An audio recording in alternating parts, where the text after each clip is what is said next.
এখানে আমরা যারা উপস্থিত আছি আমাদের কারো কি ইচ্ছা আছে আল্লাহ হওয়ার? নাই? আগেই আগেই সিলিন্ডার, কারো ইচ্ছা নাই? এটা কোনো কথা হইল? আল্লাহ হওয়ার ইচ্ছা নাই কারোই? হওয়া যাবে না সেটা পরের কথা, ইচ্ছা আছে কিনা। আচ্ছা যাই হোক, তো আল্লাহ তাআলা আমাদেরকে ক্ষমা করুন, আমাদের কারোই আল্লাহ হওয়ার ইচ্ছা আশা স্বপ্ন কোনোটাই নাই। তবে যদি কারো আল্লাহ হতে ইচ্ছে করে বা কারো আশা থাকে সে আল্লাহ হবে, তাহলে তার 4টা শর্ত পূরণ করতে হবে। কয়টা? এই পৃথিবীর কেউ যদি নিজেকে আল্লাহ বলে দাবি করে তাহলে তার 4টা জিনিস প্রমাণ করতে হবে। 1 নম্বরে মহান আল্লাহ রাব্বুল আলামিন সূরাতুল ইখলাসের প্রথম আয়াতের মধ্যে আল্লাহ তাআলা বলেন, মহান আল্লাহ রাব্বুল আলামিন বলেন, কুল হুয়াল্লাহু আহাদ। আল্লাহ রাব্বুল আলামিন বিশ্ব নবীকে বলেন, হে নবী আপনি মানুষদেরকে বলেন, আপনি মানব মণ্ডলীকে জানিয়ে দেন আল্লাহ হচ্ছেন একক। আল্লাহ কত? কুল, আপনি বলেন, হুয়াল্লাহু আহাদ, তিনি এই আল্লাহ যিনি একক অদ্বিতীয়।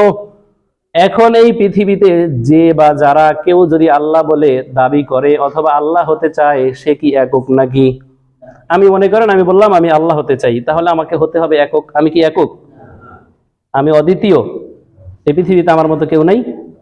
একক মানে যার মতো কেউ নাই, যার মতে দেখতেও কেউ নাই, অপরূপ তার আকৃতির, তার গঠনের ক্ষেত্রে, তার ব্যবহারের ক্ষেত্রে, তার চাল চলন, তার আসবাবপত্র গ্রহণ করার ক্ষেত্রে তার মতো কেউ নাই। যেমন আমি যদি বলি আমি আল্লাহ, তাহলে 1 নম্বর শর্ত আমার পূরণ করতে হবে, আমাকে হতে হবে একক। আমি তো একক না। আমার 2 হাত, এই পৃথিবীর প্রতিটা মানুষের এই কয় হাত? তাইলে আমি একক হইলাম কেমনি? আমার 2 চোখ, পৃথিবীর প্রত্যেকটা মানুষেরই, তাইলে তো আমি একক হইতে পারলাম না। আমি খাবার গ্রহণ করি, পৃথিবীর সবাই, তাইলে তো আমি দেখা যাচ্ছে এই 1 নম্বর শর্তেই বাদ পড়ে গেলাম, বাকি 3টা তো হয়েই গেল। তাহলে আল্লাহ হতে হলে যেই 4টা শর্ত পূরণ করতে হয় তার মধ্যে প্রথম নম্বরে হতে হচ্ছে আল্লাহ হবে তিনি যিনি হবেন একক। তাহলে আমরা দেখতে পাই শুধুমাত্র আল্লাহ রাব্বুল আলামিন ছাড়া এই পৃথিবীতে কোনো বস্তু, কোনো ব্যক্তি, কেউ একক নয়। ক্ষমতাবান বাদশা, প্রেসিডেন্ট, প্রধানমন্ত্রী যার কথাই বলেন না কেন, কেউ একক নয়। সবার মতোই দেখতে, সবার মতোই চালচলনে অনেকেই এই পৃথিবীতে বাস করে। যেমন আমি একক নই, আমি খাবার খাই, সবাই খাবার খায়। আমি শ্বাস নেই, শ্বাস ছাড়ি, সবাই শ্বাস নেয়, শ্বাস ছাড়ে। আমি রাতের বেলা ঘুমাই, সবাইও ঘুমায়। তার মানে এই 1 নম্বর শর্ত থেকে আমি বাদ, আল্লাহ হওয়ার কোনো চান্স আমার নাই। এবার আল্লাহ হতে যার ইচ্ছা, যে আল্লাহ হতে চায়, তার 2য় নম্বর শর্তটা হচ্ছে আল্লাহুস সামাদ। আল্লাহ হচ্ছেন তিনি যিনি হবেন অমুখাপেক্ষী। আল্লাহ তিনি যিনি কারো মুখাপেক্ষী নন। এবার আসেন, আমরা কি কারো মুখাপেক্ষী হই? হই। কারো মুখাপেক্ষী কিভাবে হই? আজকে আমার প্রচন্ড জ্বর, আমি অসুস্থ, একেবারে শুয়ে পড়েছি, আমার দেহ আর নড়াচড়া করতে পারে না, আমি অক্ষম। এখন আমি মুখাপেক্ষী কার বলেন তো? আল্লাহ তাআলার কাছে পরে যান, আল্লাহ তাআলাকে এক সাইডে রাখেন। এবার আসেন, আমি অসুস্থ হলে আমি মুখাপেক্ষী হই ডাক্তারের। কাশের? কার? ডাক্তারের অথবা ঔষধের। আমার একটা প্রয়োজন, ধরেন খাবার গ্রহণ করব, চাউল কিনবো, ডাউল কিনবো, এগুলো ক্রয় করার জন্য আমার মুখাপেক্ষী হতে হয় দোকানদারের। আমি একটা জায়গায় যাব, বগুড়া থেকে ঢাকা যাব, এই ঢাকা যাওয়ার জন্য আমার মুখাপেক্ষী হতে হবে গাড়ির ড্রাইভারের। কথা মনে হয় বুঝেন নাই। তো এই পৃথিবীতে অমুখাপেক্ষী আল্লাহ ব্যতীত আর কেউ নাই। আমরা সবাই মুখাপেক্ষী। আল্লাহ তাআলার মুখাপেক্ষী তো বটেই, আল্লাহ ছাড়াও এই পৃথিবীতে আমরা বিভিন্ন সময়ে বিভিন্ন প্রয়োজনে অনেক মানুষের মুখাপেক্ষী আমরা হয়ে থাকি। যেমন একেবারে সহজ সোজা সাপটা বলা যায়, অসুস্থ হলে আমরা ডাক্তারের মুখাপেক্ষী। অনেক অসুস্থ হলে ডাক্তার সাহেব মরে গেলাম, আমারে বাঁচান, মরে গেলাম, আমারে বাঁচান, কোন ওষুধ খাইলে আমি সুস্থ হব, সেই ওষুধটাই আপনি আমাকে দেন। সন্তানরা বলে যত টাকা লাগে বাড়ি গাড়ি সব বিক্রি করে দিব, তাও আমার বাবাকে কি করেন? সুস্থ করে তুলেন, বলেন না? অনেকেই বলে। তাহলে এই পৃথিবীর কোনো মানুষ অমুখাপেক্ষী নয়, সবাই কি বিভিন্ন সময় বিভিন্ন প্রয়োজনে অনেকের কাছেই আমরা মুখাপেক্ষী হয়ে থাকি। সর্বোপরি সকল ক্ষেত্রে আমরা মুখাপেক্ষী শুধুমাত্র আল্লাহর। আর আল্লাহ রাব্বুল আলামিন কোন সময়ে কোন প্রয়োজনে কোন কিছুর ক্ষেত্রে আল্লাহ রাব্বুল আলামিন সীমিত পরিসরেও কারো মুখাপেক্ষী নন। তিনি সম্পূর্ণ অমুখাপেক্ষী, তিনি নিজেই স্বয়ং সম্পূর্ণ। আল্লাহ ব্যতীত এই পৃথিবীতে কেউ স্বয়ং সম্পূর্ণ নয়। তো আল্লাহ হতে হলে যেই 4টি শর্ত পূরণ করতে হতো তার মধ্যে 1 নম্বর হচ্ছে আল্লাহ হবেন তিনি যিনি হবেন একক। তো আমরা দেখতে পাই আল্লাহ তাআলা ব্যতীত আর কেউ একক নয়। এরপরে 2 নম্বরে হচ্ছে আল্লাহ হবেন তিনি যিনি হবেন অমুখাপেক্ষী। তো আমরা দেখতে পাই আল্লাহ তাআলা ছাড়া এই পৃথিবীর সকল কিছুই কোনো না কোনো বিষয়বস্তুর তারা কি হয়, মুখাপেক্ষী হয়। এবার 3 নাম্বার শর্তটা হচ্ছে মহান আল্লাহ রাব্বুল আলামিন বলেন লাম ইয়ালিদ ওয়া লাম ইউলাদ। আল্লাহ হচ্ছেন তিনি যার কোনো সন্তান নাই আর তিনিও কারো সন্তান নন। তো আল্লাহকে যার কোনো কি নাই, সন্তান নাই, আল্লাহকে যিনি কারো সন্তান নন। এবার আসেন আমরা এখানে যারা আছি আমাদের কি কোনো সন্তান নাই? যারা বিয়ে করেছি তাদের হয়তো নাই। কথা কি বুঝতে পারছেন? এই 3 নাম্বার শর্তের 2টা স্টেপ। 1 নাম্বার স্টেপ আল্লাহ তিনি যার কোনো কি নাই, সন্তান নাই। আল্লাহ তিনি যিনি কারো সন্তান নন। তো দেখা যায় যারা অবিবাহিত তাদের কোনো সন্তান নাই ঠিক, তবে দ্বিতীয় যে স্টেপটা সেখানে গিয়ে তারা ফেল করে। সেটা কি? তারা কিন্তু কারো না কারো সন্তান। তো আল্লাহ তো তিনি যার কোনো সন্তান নাই আর যিনিও কারো সন্তান নয়। তো আমরা দেখতে পাই এই 3 নম্বর শর্তে শুধুমাত্র পাশ করে আল্লাহ, এছাড়া সবাই ফেল। আল্লাহ রাব্বুল আলামিন শুধু এমন একজন পার্সন যার কোনো সন্তান নাই। যদিও ইহুদিরা দাবি করে হযরতে ঈসা আলাইহিস সালাম হচ্ছেন কার পুত্র? আল্লাহ তাআলার পুত্র, সন্তান, এটা তারা মনে করে অনেকে। তো তাদের এই ধারণা, তাদের এই মনে করা, এটা কি আদৌ সত্য? সত্য নয়, এটা সম্পূর্ণ বানোয়াট, মিথ্যা, তাদের মন গড়া। এর ক্ষেত্রে এর পক্ষে তারা কোনো উপযুক্ত শক্তপোক্ত কোনো দলিল প্রমাণ তারা আজও দাঁড় করাতে পারে নাই। এটা তাদের কথিত মন গড়া। কথা কি বুঝেন? তো এই যে দেখেন আল্লাহ রাব্বুল আলামিনের ক্ষেত্রে যেই 4টা শর্তের কথা বললাম, 1 নম্বরে ছিল আল্লাহ হচ্ছেন একক, শুধুমাত্র আল্লাহ, এছাড়া আমরা সবাই একক নয়, কারো না কারো সাথে সাদৃশ্য কোনো না কোনো ক্ষেত্রে আছে। 2 নম্বরে আল্লাহ কারো মুখাপেক্ষী নয়, কিন্তু আমরা সবার মুখাপেক্ষী হই। এরপরে 3 নম্বরে হচ্ছে আল্লাহ তিনি যার কোনো সন্তান নাই আর তিনিও কারো সন্তান নন। মনের মধ্যে অনেক সময় এই প্রশ্ন আসে যে আল্লাহ কই থেকে আসলো? এমন প্রশ্ন অনেক সময় জাগে না? এই প্রশ্নকে কখনোই আশ্রয় দেওয়া যাবে না। মনের মধ্যে প্রশ্ন আসতেই পারে যে আল্লাহ আমাদের সবাইকে বানাইছে, বুঝলাম, আল্লাহ রেখে বানাইছে, বুঝেন নাই মনে হয়? বা আল্লাহ তাআলার কোনো সন্তান নাই, এটা কেমন? মানে মাথার মধ্যে একবারে অবস্থা খারাপ, তেজ লাইগা শেষ যে আল্লাহ কই থেকে আসলো? এই পৃথিবী সৃষ্টির আগে, মানুষ দুনিয়াতে আসার আগে, জিন ফেরেশতা সৃষ্টির আগে কি ছিল? কই থেকে কি হইলো? আল্লাহর কখন থেকে শুরু? আল্লাহ তাআলা পবিত্র কুরআনুল কারীমের মধ্যে স্পষ্ট রূপে বলেছেন হুয়াল আউয়াল ওয়াল আখির, শুরু শেষ সবকিছুতেই কে? আল্লাহ। তার সূচনাও নাই, তার শেষও নাই। তিনি হচ্ছেন সূচনা বিহীন শুরু, মানে তার শুরুটা এমন একটা স্থান থেকে যার কোনো কি নাই, সূচনা নাই, যার কোনো শুরুর উৎপত্তি সময়কাল কিছুই নাই। তো আল্লাহ তাআলার মতো তার ক্ষেত্রে আমাদের সম্পূর্ণ প্রশ্নবিহীন থাকা উচিত। আল্লাহ তাআলার ক্ষেত্রে যত প্রশ্ন মনে আসবে সেই প্রশ্নের ক্ষেত্রে আমরা সবাই পড়ব আউযু বিল্লাহ, আল্লাহ তোমার কাছে কি চাই? আশ্রয় চাই। আউযু বিল্লাহ, আল্লাহ তোমার কাছে আশ্রয় চাই মিনাশ শাইতানির রাজিম, বিতাড়িত শয়তানের ওয়াসওয়াসা থেকে। এই প্রশ্নগুলো মূলত শয়তানের ওয়াসওয়াসার কারণেই আসে। এখন আমি যদি আপনাদেরকে প্রশ্ন করি, ধরেন আপনার বন্ধু যে কোনো একজন হতে পারে, আপনার বন্ধু ডন হতে পারে, আপনার বন্ধু জাকির হতে পারে। তো আমি যদি আপনাকে প্রশ্ন করি আপনার বন্ধু জাকির হাসপাতালে একটা বাচ্চা জন্ম দিয়েছে, সেই বাচ্চা ছেলে না মেয়ে, আপনি প্রশ্নের উত্তর কি দিবেন? আচ্ছা প্রশ্ন ধরেন করলাম, আমার এক বন্ধু আছে সজীব, হাসপাতালে বাচ্চা জন্ম দিয়েছে, এই বাচ্চাটা ছেলে না মেয়ে বলেন তো দেখি, কেউ বলতে পারেন কিনা? ছেলে? মেয়ে? প্রশ্নটাই ভুল। কারণ ছেলে মানুষ সন্তান জন্ম দেয় না, দেয়, গর্ভধারণ করে। তার মানে এই প্রশ্নটা ছেলেদের ক্ষেত্রে অপ্রাসঙ্গিক, এই প্রশ্নটাই ভুল।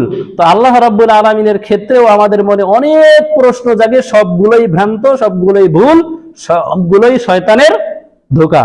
এজন্য সবসময় এই প্রশ্ন মনে জাগলে সাথে সাথেই পড়বো আস্তাগফিরুল্লাহ, ইস্তেগফার পড়বো, আল্লাহ তাআলার কাছে আমরা ক্ষমা চাই। আর আল্লাহ তাআলা এই সকল ওয়াসওয়াসাপূর্ণ সমস্যা, ওয়াসওয়াসাপূর্ণ প্রশ্ন থেকে আল্লাহ রাব্বুল আলামিন আমাদের সবাইকে হেফাজত করুক, আমরা সবাই পড়ি আমিন। কিছুদিন আগে তাসলিমা নাসরিন বাংলাদেশের একজন সুখ্যাতিপূর্ণ নারী, নাকি? হ্যাঁ, অনেক জেনারেল শিক্ষায় শিক্ষিত যারা তাসলিমা নাসরিনকে অনেক শ্রদ্ধার চোখে দেখে, শ্রদ্ধার দৃষ্টিতে দেখে, কিন্তু তাসলিমা নাসরিন বাংলাদেশের সবচাইতে নিকৃষ্ট নারী, সবচাইতে নির্লজ্জ, বেহায়া, বেশরমা, নিকৃষ্ট নারী, যে বাংলাদেশ থেকে পালিয়ে ভারতে অবস্থান করতেছে। ও কি বলেছে? যে ইসরায়েল যে ফিলিস্তিনের উপরে আক্রমণ করতেছে, আল্লাহ রাব্বুল আলামিন কি ইসরায়েলের উপরে গজব পাঠাতে পারে না? তো এই কথা, ওই লেখাটা এইভাবে লিখেছে, যেহেতু আল্লাহ রাব্বুল আলামিন হামাসের পক্ষে, ফিলিস্তিনিদের পক্ষে, ইসরায়েলের বিপক্ষে কোনো অবস্থান নিচ্ছে না, কোনো আযাব গজব পাঠাচ্ছে না, সুতরাং আল্লাহই নাই। যুক্তিটা দাঁড় করাইছে কি দেখছেন? সুতরাং কি নাই? বুঝেন নাই মনে হয়। আল্লাহ যদি নাই থাকতো, প্রত্যেক দিন সকালবেলা সূর্যটা পূর্ব দিক থেকে উঠায় গে, এই সূর্যটা ডুবাই গে, কাইন্দাও রোজার মধ্যে বৃষ্টি নামাইতে পারলাম না, 2 দিন ধরে বৃষ্টি দিতেছে কে? বুঝেন নাই মনে হয়। আল্লাহ তাহলে নাই যে বললো। তো অনেক বললাম যে জেনারেল শিক্ষায় শিক্ষিত অনেক যুবক শ্রেণীর লোক এই পৃথিবীতে, বাংলাদেশে, ভারতে, আরো অনেকটা রাষ্ট্রেই আছে যারা ওকে অনেক শ্রদ্ধার দৃষ্টিতে দেখে, খুব আগ্রহ ভরে তাসলিমা নাসরিনের বইগুলো পড়ে। এই বই পড়া থেকে আপনাকে, আমাকে, আপনার, আমার সন্তানকে বিরত রাখতে হবে। কারণ তাসলিমা নাসরিন শয়তানের চাইতেও ভয়ঙ্কর, আপনার ঈমান হরণকারী এক নারী। বুঝবেন না, শয়তান কিন্তু চিনা যায় না, শয়তান চিনা যায় না। সে খুব সুন্দরভাবে সেজে গুজে পরহেজগার হয়েই আপনাকে কি করবে? ধোঁকা দিবে। মানুষের পকেট থেকে টাকা খসানোর আগে কিন্তু সবাই মধুর মধুর কথা বলে, বলে না? হাদিস কোরআন থেকে উল্লেখ করে অনেক কথা বলে। ভাইরা লাইফ ইন্স্যুরেন্স নামে বাংলাদেশে একটা প্রতিষ্ঠান আছে, আমরা একবার ধোঁকা খাইছিলাম, আমাদের এলাকার অনেকেই। আয়শা বলতেছে, এই যে আপনারা এখানে যদি টাকা ইনভেস্ট করেন অনেক টাকা পাবেন, আপনারা এখান থেকে টাকা আয় হবে, আপনি ইনকাম করতে পারবেন, শ্রম দিতে পারবেন। আমি জিজ্ঞেস করলাম এই টাকা কি হালাল? বলতেছে 100% হালাল। পরবর্তীতে জানতে পারলাম 100%ই হারাম। বুঝেননি? তো ওরা আপনাকে বিভিন্ন বিষয় এমন ভাবে উপস্থাপন করবে যে সেটা কি একেবারেই ভালো, তার চাইতে ভালো অথেন্টিক এই পৃথিবীতে আর কিছুই নাই, কিন্তু সম্পূর্ণ পুরাটাই শয়তানের ধোঁকা। শয়তানের ধোঁকা সবাই বুঝতে পারে না, সেটা সচক্ষে দেখাও যায় না।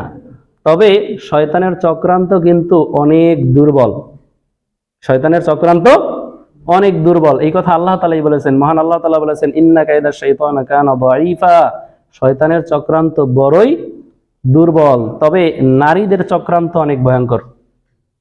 নারীদের চক্রান্তের ক্ষেত্রে আল্লাহ তাআলা বলেছেন, ইন্না কায়দা কুন্না আযীমা, নারীদের চক্রান্ত হচ্ছে বিশাল বড়। আজিমা শব্দ এমন এক শব্দ, এটা তলাবিহীন সাগর।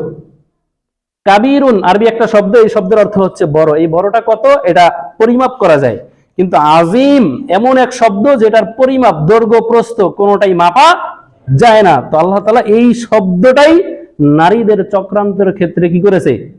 ব্যবহার করেছে। এরা খুব দ্রুত পল্টি মারতে পারে, বুঝেন না মনে হয়? রূপ বদলাতে নারীরা সক্ষম পুরুষের তুলনায়।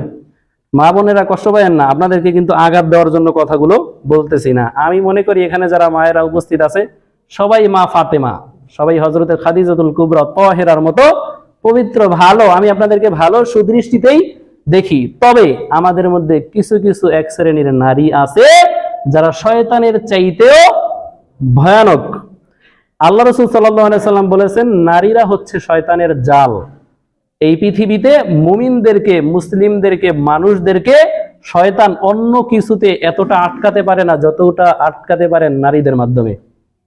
এই বিভিন্ন জায়গায় বিভিন্ন সেক্টরে নারীদেরকে শয়তান কি করে, ফিট করে কি হিসাবে, জাল। এই যে বৃষ্টির সময়, বৃষ্টি হইলে আপনারা মাছ মারার জন্য ওই নদীর খালের পারে পারে বিভিন্ন জায়গায় জায়গায় কি করেন, ওই মাছ মারার জাল, এরপর আরো কি কি আছে হাবিজে অনেক কিছু বলে না, এগুলো বসায় রাখেন যাতে এই দিক দিয়ে আসলে মাছ এই ফান্দে আটকে যায় আর আপনি ধৈর্য নিয়ে আইসা ফ্রাই করে খাবেন। তো নারীরা হচ্ছে ওই রকমই জাল। এই জালকে শয়তান, ইবলিস শয়তান বিভিন্ন জায়গায় এভাবেই ফিট করে রাখে মানুষদের ঈমান হরণ করার জন্য, সমাজে বিশৃঙ্খলা সৃষ্টির জন্য। এই কথা আমার না, এটা স্বয়ং বিশ্বনবী জনাবে মুহাম্মদুর রাসূলুল্লাহ সাল্লাল্লাহু আলাইহি সাল্লাম বলেছেন। আল্লাহ রাসূল সাল্লাল্লাহু আলাইহি সাল্লাম বলেছেন, আমি এই পৃথিবীতে ছেড়ে যাইনি এমন জিনিস যেটা নারীর চাইতে ভয়ঙ্কর হতে পারে। বুঝছেন? মানে আল্লাহ রাসূল সাল্লাল্লাহু আলাইহি সাল্লাম বলতেছেন, নারীর চাইতে ভয়ঙ্কর কোন জিনিস রেখে আমি মুহাম্মদুর রাসূলুল্লাহ দুনিয়া থেকে বিদায় নিচ্ছি না। তার মানে আমার বিদায়ের পরে এই পৃথিবীতে ভয়ানক যদি কিছু থাকে সেটা কি? নারী। এই যে আরব যত কান্ট্রি আছে, ইসরায়েলের পক্ষে, ইসরায়েলের বিরুদ্ধে যারা অবস্থান নিচ্ছে না, তাদেরকে কাবু করেছে কিন্তু ইসরায়েল নারীদের মাধ্যমে, জানেন? সুন্দরী সুন্দরী রমণীদের লালসা লোভ দেখিয়ে তাদেরকে কি করেছে, হাতের মধ্যে বেরি পরিয়ে রাখছে। কথাটা আমি মনে হয় যে ভুল বললাম, বানায় বলছি? বাস্তবতা এটাই, খোঁজ নিয়ে দেখেন। লোভ লালসায় তারা মতোয়ারা হয়ে ইসরায়েলের বিরুদ্ধে কঠিন কোনো বক্তব্য তারা দেয় না, ইসরায়েলের বিরুদ্ধেও কোনো অবস্থান তারা গ্রহণ করে না। আজকে হয়তো তারা পৃথিবীতে মুখ ঢাকা দিয়ে থাকতে পারতেছে, কিন্তু কিয়ামতের দিন সম্ভব না, সেদিন মুখ লজ্জাস্থান পর্যন্ত ওপেন থাকবে। আল্লাহ রাব্বুল আলামিন এই বিষয়গুলো আমাদের সবাইকে বোঝার এবং আমল করার, মানার তৌফিক দান করুক। আমরা সবাই পড়ি আমিন। তো আমি বললাম, আল্লাহ রাসূল সাল্লাল্লাহু আলাইহি সাল্লাম বলেছেন নারীদেরকে শয়তান তার জাল হিসাবে ব্যবহার করে। এখন আপনি একজন নারী, আপনি একজন মা, আপনি বোন, আপনি মেয়ে, আপনি কন্যা, আপনি নিজে চিন্তা করবেন, আমি কি শয়তানের জাল হব? বুঝেন না মনে হয়? আপনি কি শয়তানের জাল হবেন নাকি হবেন না, সেই সিদ্ধান্ত কার নিতে হবে? আপনাকেই নিতে হবে। নারীদেরকে শয়তান তার জাল হিসাবে, হাতিয়ার হিসাবে ব্যবহার করে, কিন্তু সেটা কি প্রত্যেকটা নারীকে? প্রত্যেকটা নারীকে নয়। যারা পর্দা করে, যারা 5 ওয়াক্ত নামাজ পড়ে, যারা আল্লাহকে ভয় করে, যারা আল্লাহর হুকুম মেনে চলে, তাদেরকে শয়তান ব্যবহার করতে পারে না। তো শয়তানের ওয়াসওয়াসা থেকে আপনাকে, আমাকে, আমাদের সবাইকেই বেঁচে থাকতে হবে। তো আসেন, আল্লাহ রাব্বুল আলামিনের ক্ষেত্রে যেই 4টা শর্তের কথা উল্লেখ করলাম সূরাতুল ইখলাসের আলোকে, 3টা বলেছি, এবার সর্বশেষ 4র্থ নম্বরে আল্লাহ রাব্বুল আলামিন বলেন, ওয়ালাম ইয়াকুল্লাহু কুফুয়ান আহাদ। আল্লাহ হচ্ছেন তিনি যার মতো, যার সমতুল্য এই পৃথিবীতে, আসমানের নিচে, আসমানের উপরে, জমিনের নিচে, জমিনের উপরে, সাগরে, পাহাড়ে, পর্বতে কোথাও নাই। আল্লাহ রাব্বুল আলামিনের সমতুল্য কি কেউ আছে? কেউ নাই। আল্লাহ রাব্বুল আলামিন এমন এক সত্তা যার ধারে কাছে ক্ষমতার ক্ষেত্রে, দৃষ্টি শক্তির ক্ষেত্রে, শ্রবণ শক্তির ক্ষেত্রে, কোন ক্ষেত্রেই আল্লাহ রাব্বুল আলামিনের সমতুল্য কেউ নাই। যেমন আল্লাহ রাব্বুল আলামিন দেখেন, এটা তো বিশ্বাস করি নাকি? আর এটা বাস্তব, আল্লাহ রাব্বুল আলামিন দেখেন। তো সেই দেখাটা কি আমাদের মতো?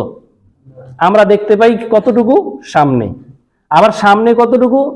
বেশি হইলে বড় জোর 1 মাইল 1.5 মাইল, এর উপরে দেখা আমাদের পক্ষে কি হয় না, সম্ভব হয় না। পিছনে আমরা দেখতে অক্ষম, রাতের অন্ধকারে আমরা দেখতে পাই না, ঘুমন্ত অবস্থায় আমরা কিছুই দেখার পাই না। তো আল্লাহ রাব্বুল আলামিনের দেখা আর আমাদের দেখা অনেক তফাৎ।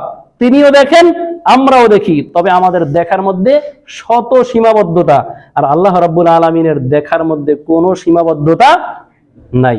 আল্লাহ রাব্বুল আলামিনের দৃষ্টি শক্তি কতটা প্রখর, কতটা শক্তিশালী, আল্লাহ রাব্বুল আলামিন কি পরিমাণ দেখতে সক্ষমতা রাখেন। আল্লাহ রাসূল সাল্লাল্লাহু আলাইহি সাল্লাম বলেন, এই পৃথিবীতে 365টা দিনের পরিবর্তে 365 রাত। এই রাতের মধ্যে সবচেয়ে অন্ধকার একটা রাত্রি আছে, যেই রাত্রির নাম আমাবস্যার রাত। কিসের রাত বলেন, জানেন না আপনারা? আমাবস্যার রাত।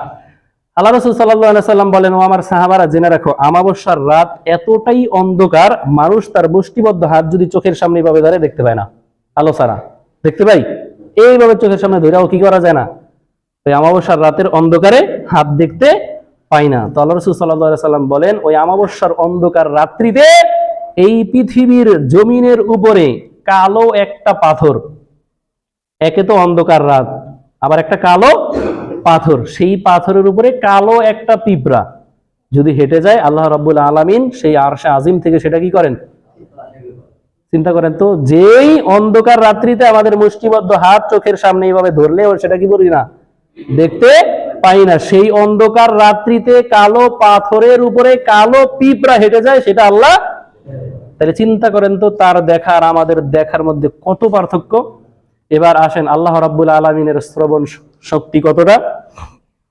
আল্লাহ রাব্বুল আলামিনের শ্রবণ শক্তি এটাই, ধরেন ওই পিঁপড়াটা ওই যে হেঁটে যাচ্ছে, ওই হেঁটে যাওয়া অবস্থায় যদি পিঁপড়াটা চিৎকার করে, এই পৃথিবীর কোন জীব জন্তু জানোয়ার কেউ শুনে না, মানুষ শুনে না, কোনো ফেরেশতা শুনে না, কিন্তু আরশের মালিক আল্লাহ শুনতে পায়। তাহলে আল্লাহ রাব্বুল আলামিনের শ্রবণ শক্তি ঠিক ততটাই প্রখর। আর আল্লাহ রাব্বুল আলামিনের শক্তি সক্ষমতার ক্ষেত্রে আর কি বলবো, সেটা তো আমরা সবাই জানি। আল্লাহ রাব্বুল আলামিনের মতো ক্ষমতাধর কেউ নাই, আশেপাশেও নাই, কোনোভাবেই আল্লাহ রাব্বুল আলামিনের সাথে কারো ক্ষমতার কি নাই, মিল হয় না।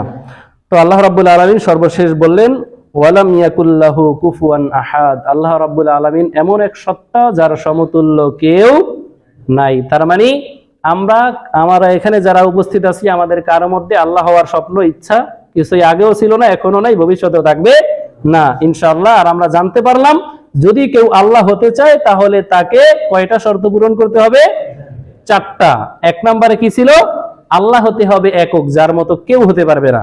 তার মানে এই 1 নম্বরে আমরা দেখতে পাই শুধুমাত্র আল্লাহই এই শর্ত পূরণ করতে পারছেন, এছাড়া আমরা সবাই অক্ষম। 2 নম্বরে ছিল আল্লাহ রাব্বুল আলামিন হবেন অমুখাপেক্ষী, যিনি কারো কি হবে না, মুখাপেক্ষী নয়। এই যে আমরা যে নামাজ পড়ি, আপনি কি মনে করেন আল্লাহ তাআলা আমাদের নামাজের, আমাদের রোজার, হজের, যাকাতের মুখাপেক্ষী? আপনার হজ যাকাত না হইলে আল্লাহ তাআলার দিন পার হবে না, এরকম কিছু না। আমরা এই নামাজটা পড়তেছি, ইবাদত করতেছি, আল্লাহর হুকুম মানতেছি, এটা আমাদের নিজেদের স্বার্থে, নিজেদের কল্যাণে, নিজেদের মঙ্গলের জন্য। এখানে আল্লাহ রাব্বুল আলামিনের কোনো স্বার্থ নাই। গোটা পৃথিবীর সবাই যদি আল্লাহ রাব্বুল আলামিনকে সিজদা দেয়, তাহলে তার ক্ষমতা যে একটু বেড়ে যাবে এমন না। আর গোটা পৃথিবীর কেউ যদি আল্লাহ রাব্বুল আলামিনকে একটা সিজদা নাও দেয়, তাও যে আল্লাহ রাব্বুল আলামিনের ক্ষমতার কিঞ্চিত পরিমাণ কমে যাবে তাও নয়। আল্লাহ রাব্বুল আলামিন এটা আমাদের কল্যাণের জন্যই আমাদের উপরে পরীক্ষা চাপিয়ে দিয়েছেন। তো এরপরে 3 নম্বর শর্ত ছিল, আল্লাহ হচ্ছেন তিনি যার কোনো সন্তান নাই, তিনিও কারো সন্তান নন। 4 নম্বর ছিল ওয়ালাম ইয়াকুল্লাহু কুফুয়ান আহাদ, আল্লাহ তো তিনি যার সমতুল্য দেখার ক্ষেত্রে, শ্রবণের ক্ষেত্রে, এরপরে কার্যক্রম সম্পাদনার ক্ষেত্রে, কোনো ক্ষেত্রেই তার সমতুল্য কেউ নাই। আল্লাহ রাব্বুল আলামিনের, আল্লাহ তাআলার পরিচয় খুব সংক্ষিপ্ত শর্ট আকারে 4টা বাক্যে সূরাতুল ইখলাসের মধ্যে আল্লাহ রাব্বুল আলামিন একেবারে সুন্দরভাবেই তুলে ধরেছেন। আর আমার যতটুকু সম্ভব হলো আমি সূরাতুল ইখলাসের আলোকে আল্লাহ রাব্বুল আলামিনের পরিচয় তুলে ধরলাম। আশা করি আপনারা সবাই বুঝতে পেরেছেন। আল্লাহ রাব্বুল আলামিনের সংক্ষিপ্ত পরিচয়টা আমরা সবাই আজকে জানতে পেরেছি, আলহামদুলিল্লাহ। আল্লাহ রাব্বুল আলামিন আমাদের সবাইকে সূরাতুল ইখলাসের শিক্ষাটা ধারণ করে আমাদের জীবন পরিচালনা করার তৌফিক দান করুক। আমরা সবাই পড়ি আমিন।